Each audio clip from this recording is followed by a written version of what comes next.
Who knew an announcement trailer packed so much info? Here to dive even deeper on the gameplay of Hyenas is design director Alex Breault. Alex, thank you so much for bringing the trailer today. How are you doing? Good, good. You?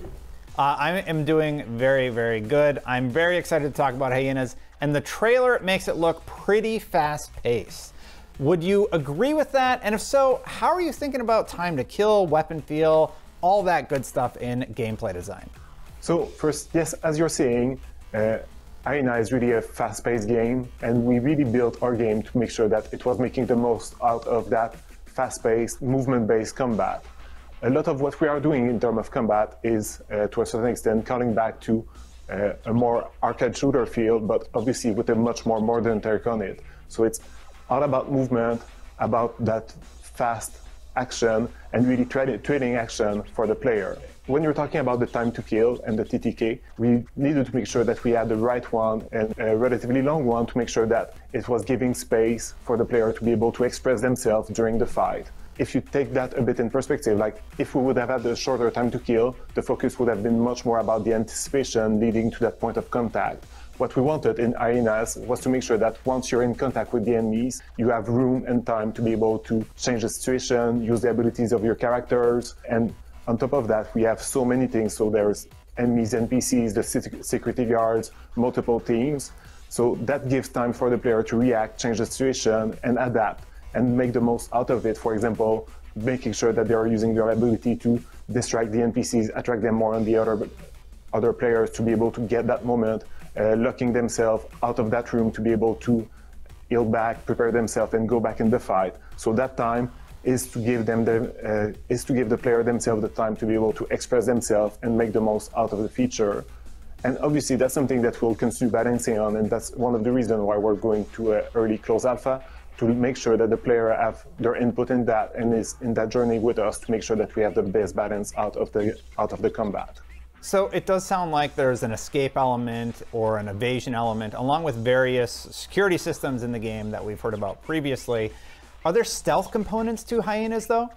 Yes, in terms of how it works with the PvE side and with the security guards, there's a lot of options about how the player can approach that. But we didn't want to make that just about traditional stealth. It's not about crowding behind crates slowly or hiding in a corner waiting for for a guard to finish its patrol. It's much more about, again, movement and fast pace, and it goes in terms of choice for the player around our three gameplay pillars. Engage, which is going on gun blazing, taking the enemy head on. Evade, which is all about movement. Again, it's about that fast-paced movement. So when you're evading against the NPC and the guard challenge and the security challenge, it's much more about how you use that movement to be able to reach your objective, evading the direct confrontation. So to give an example of that, it could be using zero gravity to reach a vent that is otherwise inaccessible, and then going to that vent through fast movement, sliding out under detectors, jumping over threat to get to the vault without being detected. The last gameplay pillar, which is exploit, is all about you manipulate your systems or manipulate the security system, the security guards, or the other players to your own advantage, distracting them, or I've talked about gravity, for example, switching gravity to change the setup in which you are, or using some of the other systems to your advantage. Alex, I have to ask, how big are the maps here? It's a 15-player game, which would seem to not quite require a full Battle Royale-sized map, but at the same time, the trailer gives off a vibe that there's going to be a lot going on in each round. Would you say that the maps are bigger than traditional deathmatch maps, but smaller than Battle Royale maps? Yeah, that's pretty much right. The size of the map is in between those. We needed to make sure that we have enough space for the main elements that we needed for the game. So there's some space that is needed to have each of the PvE challenge with the security areas around them. We also needed to have enough space to have the 5 teams and some room for them to be able to play so that they're not all pushed together from the beginning of the game. That means that it's larger map than a deathmatch map, but it doesn't need to be as large as a Battle Royale map because that is with much more players. The biggest difference, however, is not about the size, but the type of map it is. Most Battle Royale maps are open and much more open. The game is taking place on spaceship, so that pushed us to have really different space to be able to support the gameplay and give different opportunity and different play space for the players. There's larger structure like service core where you'll be able to move in zero gravity. There's some closer area around rooms, corridors where you'll find more of the security guards and the security system protecting the merge and the vault, and some hubs in the middle that you can choose where you want to go out of there. So it creates a lot of variety within each of those spaceships, but from one spaceship to the other, we'll make sure that we have a different feel and different composition in terms of gameplay. You actually brought up Zero-G, and I'm really curious, mechanically, how is Zero-G going to work in this space? Zero gravity is really one of the elements that we wanted to push to get that right space feel within Hyenas. And more than that, we wanted to make sure that we were approaching it in a way that is true to our game, fast-paced, about movement and trading. And on top of that, we needed to make sure, and sorry for the bad pun, that it was easy to jump in for new players. So the way the zero gravity is working for in Hyenas is that it's a point-to-point system. Basically, you start from one surface and you'll be able to push yourself and jump toward another surface. And while you're making that flight, you have limited air control. So it's really about that still fast movement, it's trading, and it goes back to that idea that being in zero gravity, it's not slowly floating in space, it's falling in every direction, and you're using that to move quickly through the space.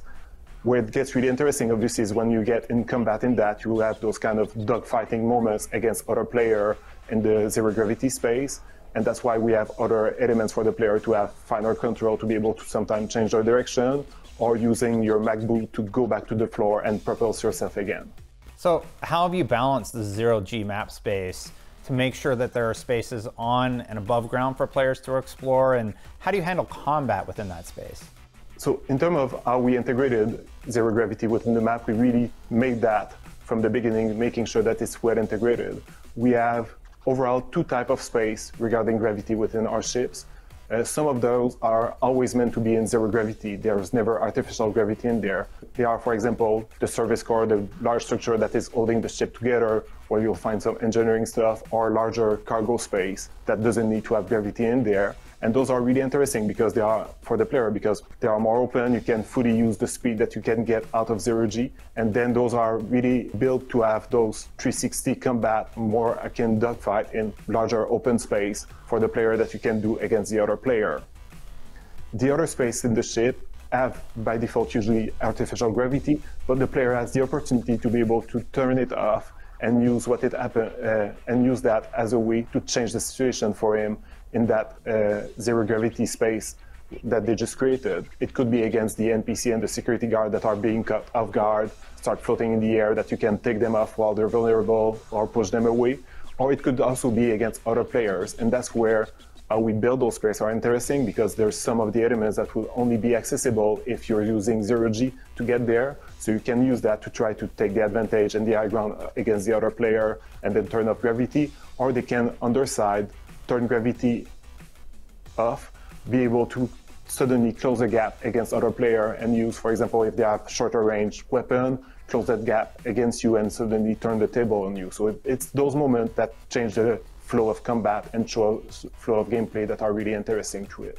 You also brought up AI and NPCs that you're going to be fighting against. How is that going to work? Is it going to be mandatory to engage with them during each match, or is it something that can be snuck past or avoided?